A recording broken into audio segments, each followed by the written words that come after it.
all of us have a genetic predisposition to certain diseases. And that's just the hand that you were dealt, right, from your ancestors. Thanks, mom and dad, right?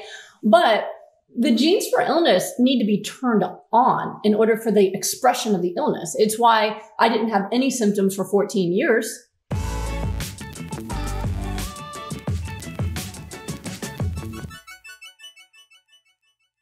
Why somebody gets lupus. What is the understanding of the etiology? Did you have anybody in your family? Do you think it was incited by poor dietary consumption without you knowing that that was the case? What's the understanding? So with lupus and really any autoimmune disease, there's multiple issues that are at play. What we've found with autoimmune disease is that you have a genetic predisposition. All of us have a genetic predisposition to certain diseases. And that's just the hand that you were dealt, right, from your ancestors. Thanks, mom and dad, right? But the genes for illness need to be turned on in order for the expression of the illness. It's why I didn't have any symptoms for 14 years.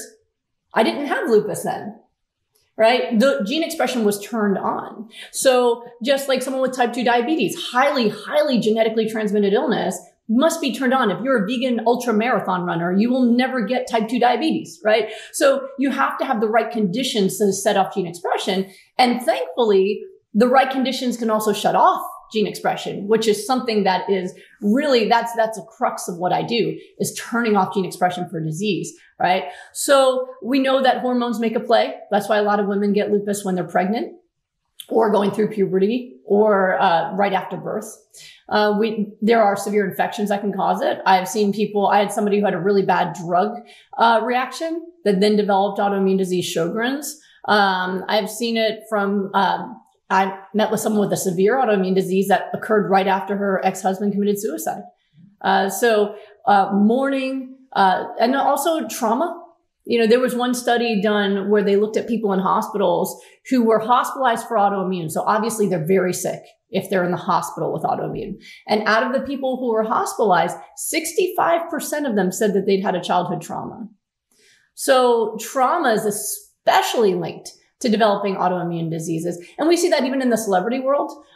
Lady Gaga has autoimmune. It might be fibromyalgia. They've talked about it possibly being lupus, but fibromyalgia may or may not be autoimmune. It's definitely inflammatory. But they've shown that there's a direct link between PTSD and getting those symptoms.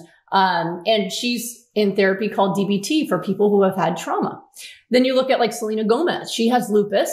And she's also in DBT, which is a specialized psychotherapy for people in trauma. And she said being in DBT has helped her lupus. So all of these things come into play, and it's different for every person. I've been doing disease reversal for a decade with people. Nobody has the same story. Nobody does. So it's really about all of those things, you know, making sure. And that's why I do holistic approach is, for me, I was already super grateful, super happy. And I liked to exercise. I just needed better nutrition. And once I changed my diet, my symptoms disappeared immediately. Then I saw treating people over time as that other people who love their jobs, great relationships, happy-go-lucky, who happen to be sick, change their diet. A couple weeks later, they're feeling amazing. Then there's everybody else, depressed, anxious, stressed, poor lifestyle habits. They just spend their time watching TV or whatever. Those folks take a lot longer, even with perfect nutrition. And so I realized that if I wanted people to rapidly be able to reverse their illnesses, I had to focus on healing their traumas and helping them with the self-care, getting the best mental health possible, and applying the right nutrition. When you do all of those things, it's magical how quickly the storm can clear up.